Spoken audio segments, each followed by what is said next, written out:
నాన్నా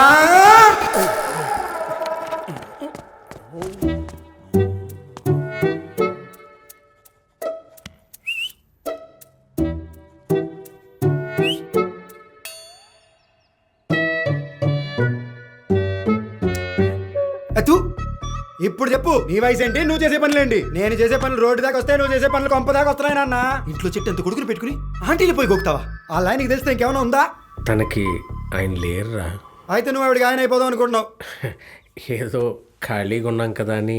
కవల పిల్లలకి అర్థం అనుకుంటున్నావు. చచ, అవేం మాటలురా. చిచ్చి నువ్వు సిగ్గుపడక నాన్న, చూడలేక చచ్చిపోతున్నాను. ఇంత దరిద్రమైన ఎక్స్ప్రెషన్ నీకెవరు నేర్పించాడు నాన్న? అదే ఇంట్లో ఒక ఆడ మనిషి లేదు, ఏదో ఆవిడ వస్తే మనకు ఫ్యామిలీ వస్తుంది, మనకంటూ ఫ్యామిలీ ఫోటో వస్తుందని నీకోసం వెంటపడ్డాం తప్ప నాకేం పెద్ద ఇంట్రెస్ట్ లేదు. ఈ పతిత కబుర్లకేం తక్కువ లేదు. ఇంకోసారి ఈ ఆంటీ వెనకన్నా పడుతూ కనపడ్డావనుకో